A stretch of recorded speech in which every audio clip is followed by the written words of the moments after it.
manne. Naomba tujipigie makofi.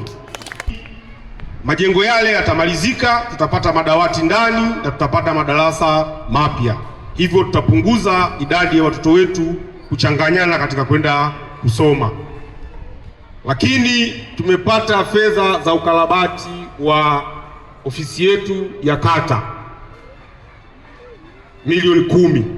Tutakarabati ile ofisi, tutakarabati na choo kwa namna ambavyo gharama itakuwa, ili tuweke mazingira safi kwa ajili ya kuhudumiana wananchi.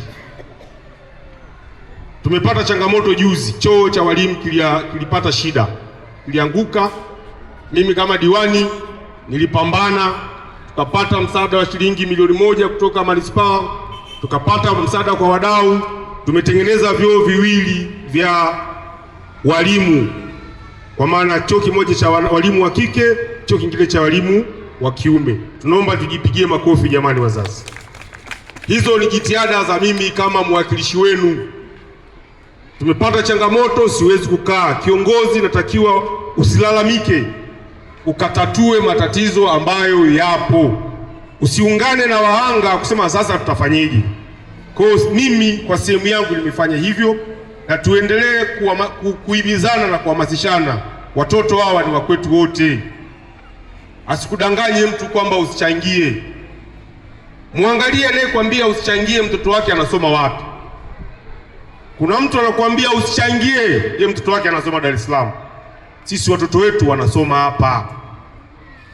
Tunabidi tupambane na matatizo ya kwetu, japokuwa yanauma. Mimi kama diwani, kama mwakilishi wenu, nimepambana. Tunafikiri kupata mradi wa maji shuleni, tupate kisima ili watoto wetu wasizulule kwenda kutoka muda wa masomo kutafuta maji kwenye nyumba za watu. Kuna pahala watoto wanapata maji machafu.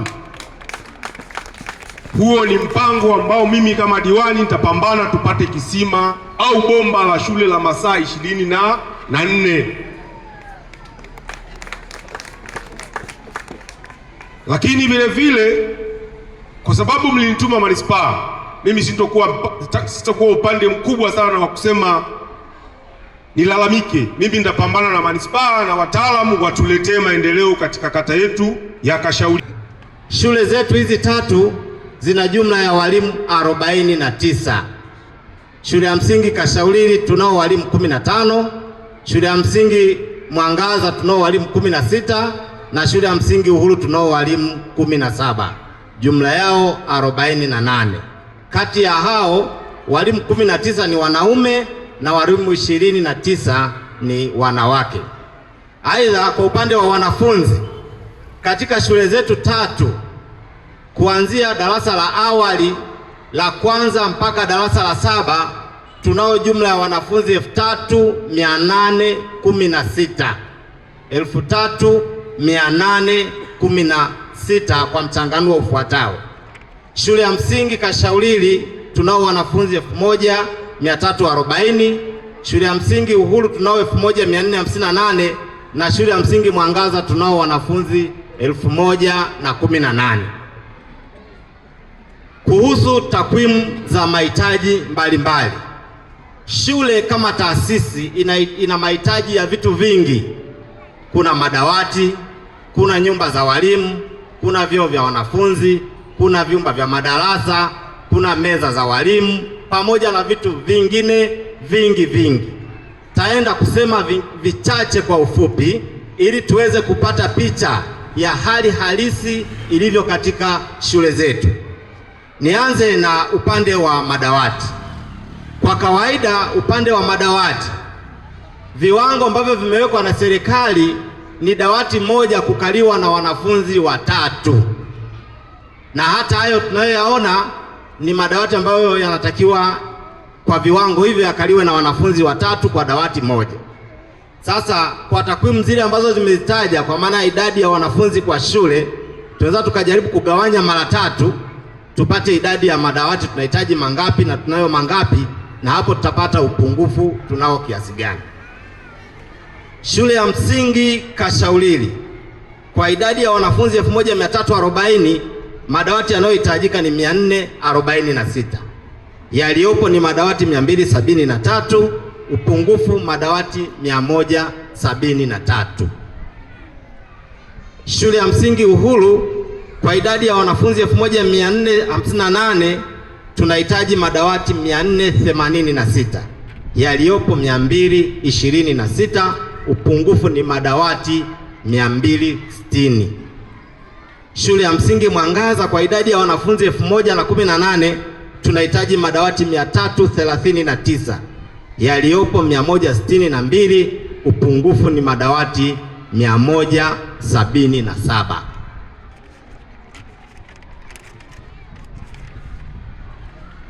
Hata hivyo, kwa wanafunzi wetu tulionao katika shule zetu wanakaa kwa kubanana, si kwa viwango vya wanafunzi watatu kama nilivyosema. Wanakaa wanafunzi kati ya 4 mpaka 5 kwa dawati moja. Kwa hiyo wanakaa kwa kubanana kiasi ambacho kwa takwimu tulizonazo, kama watakaa kwa kubanana kati ya wanafunzi 4 mpaka 5, angalau tuwabane kwa kiasi hicho, tunahitaji kwa dharura madawati 648. Ndio watakao 5 au 4 kwa kubanana. Hapo hatutakuwa na mwanafunzi anayekaa chini. Kwa hiyo tutahitaji madawati 215 samahani. Lakini katika idadi ya wanafunzi hao wa shule zetu tatu tulifanya sensa ya kubaini wanafunzi wetu wangapi wanaokaa chini ambao hawana madawati kabisa. Yaani baada ya kuwa wamekaa 4 mpaka 5 hakuna kwa kukaa kabisa, wanakaa chini. Tuna wanafunzi 648 ambao wanahitaji angalau kwa dharura madawati 215 ili kunusuru hali hiyo. Lakini ndugu wazazi, nini madhara ya wanafunzi kukaa chini?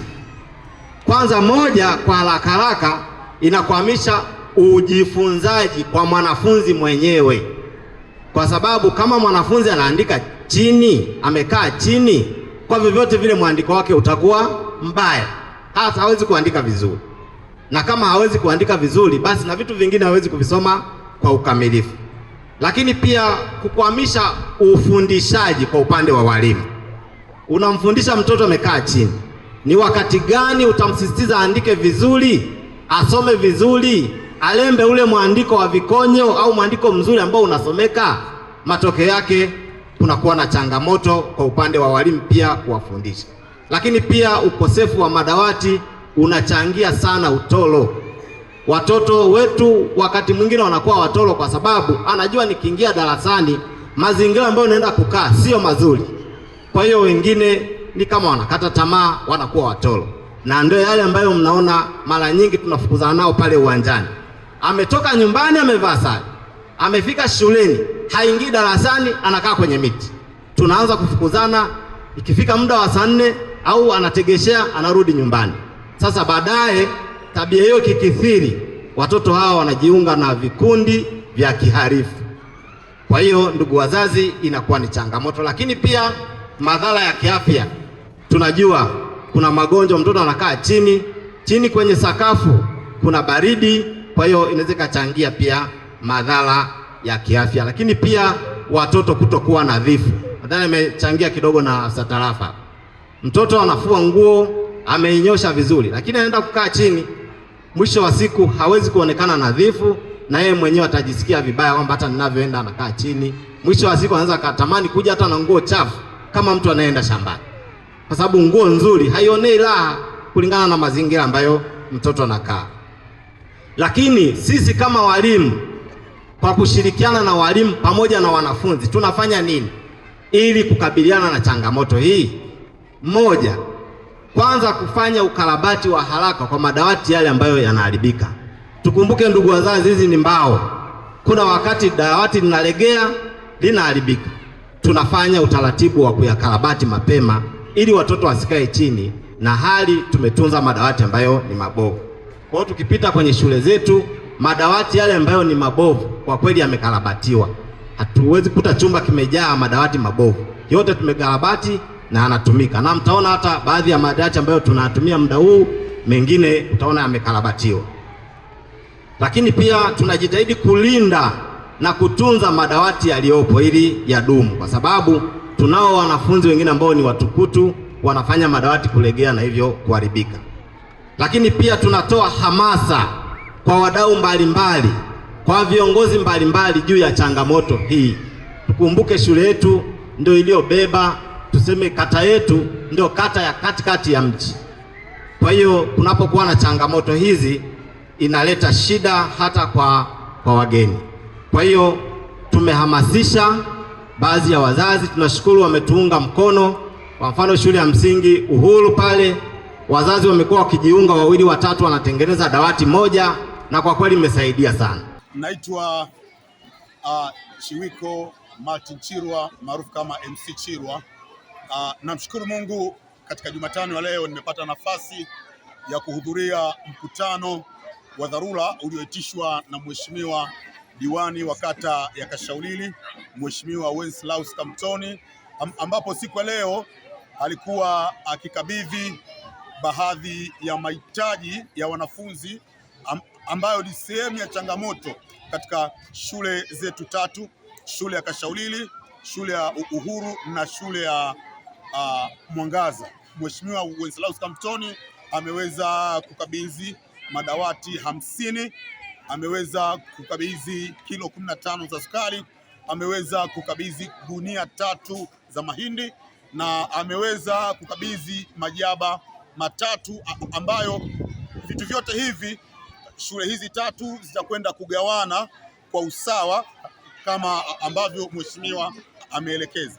Lakini pia nimepitia vizuri sana na kusikiliza taarifa ya mheshimiwa mratibu kata wa kata hii ya Kashaulili ambayo ripoti yake imeonyesha kuwa shule zetu hizi tatu ambazo ziko katika kata ya Kashaulili, shule ya Mwangaza, shule ya Kashaulili na shule ya Uhuru, zina changamoto kubwa sana.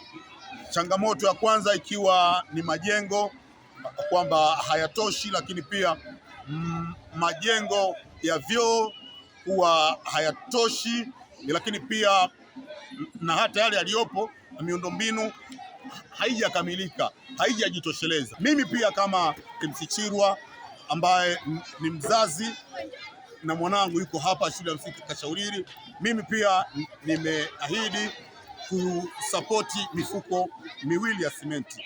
Kwa hiyo nimepokea kwa uzito sana taarifa ya mratibu elimu, lakini pia mimi nimeungana na mheshimiwa diwani katika kampeni hii ya kuhakikisha shule zetu zinakuwa ni shule za mfano. Lakini pia nishauri wazazi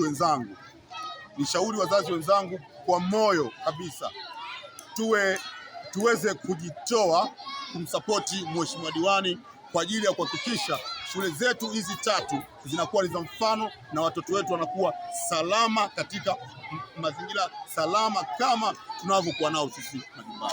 Moto za hapa shuleni ambazo tunahitajika wazazi kujitoa, hususan madawati hayo bado machache. Tunatakiwa wazazi tujitoe, tuchange pasipo migogoro, kulumbana. Yaani ni lazima, sio hiari. Lazima kila mzazi ajitume na atoe mchango wa madawati, kwa sababu watoto wetu wanasoma hizi shule zote tatu. Ni wajibu wa wazazi tujitume, tuchange mchango wa madawati, watoto wetu wapate sehemu ya kukaa. Ili uwe wa kwanza kupata taarifa zetu, usisahau kusubscribe, kulike na kushare.